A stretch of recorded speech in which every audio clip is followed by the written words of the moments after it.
Добрый день, друзья, товарищи! В эфире обзоры и тесты от Бардача. И сегодня я отвечаю на очень частый ваш вопрос. Это влияет ли езда на велосипеде на предстательную железу? Если влияет, то как? Дело в том, что здесь образовалась такая очень интересная ситуация. Теоретики простатита разделились на два непримиримых лагеря. Одни утверждают, что езда на велосипеде, или на велотренажере, что, в общем-то, один хрен. Так вот, одни утверждают, что езда на велосипеде губительно действует на простату, потому что при езде мужчина постоянно бьется о сиденье как раз тем самым местом, где расположена предстательная железа, и это способствует простатиту. Другой лагерь, другие люди наоборот, утверждают, что езда на велосипеде способствует лечению и профилактике простатита. Очень интересно. Одни думают, что велосипед развивает простатит, другие думают, что наоборот он лечит простатит. Вот так вот. Почему они считают, что он лечит простатит? Потому что они думают, что постоянно работающие ноги эффективно гоняют кровь по всему организму, в том числе по предстательной железе. Это способствует ее очищению и вылечиванию. Вот такие вот две абсолютно противоположные теории. Борьба между ними идет не на жизнь, а на смерть.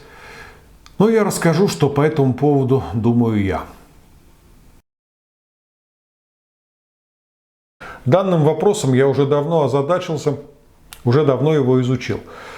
Что хочу сказать. Действительно, работающие ноги хорошо гоняют кровь по всему организму. Это полезно для всего организма и для предстательной железы. И одновременно постоянно бьющаяся о сиденье предстательная железа тоже ни к чему хорошему не приводит, а может привести к воспалениям. То есть к простатиту. Получается, что и те правы, и эти правы. Истина, как обычно, где-то посередине. Дело в том, что любительский спорт, любительские велопрогулки, либо тренировки на велотренажере по несколько часов в неделю приносят только пользу. А вот профессиональный спорт, либо чрезмерное увлечение велосипедом, особенно если жесткое вот это вот спортивное сиденье, постоянно жопой, то есть предстательной железой об него бьешься, не по несколько часов в неделю, а прям по полдня там профессиональные спортсмены колесят. Вот это уже, конечно, плохо. Это прямой путь к простатиту. Какой вывод можно сделать? Любительский спорт полезен, профессиональный спорт – это травмы и вред для здоровья.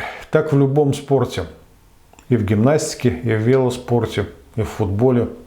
Физкультура – это польза. Профессиональный спорт, спорт высоких достижений – это вред. Но я почему-то думаю, что среди вас нет профессиональных велогонщиков, поэтому вам простатит от велосипеда не грозит. Наоборот, занимайтесь велопрогулками, наоборот, это будет только полезно. Вот такой вот ответ на ваш вопрос. Если вам было интересно и полезно, ставьте лайки, пишите ваши комментарии, что вы по этому поводу думаете. И подписывайтесь на мой канал, если вдруг вы еще не подписаны. Все, всем пока.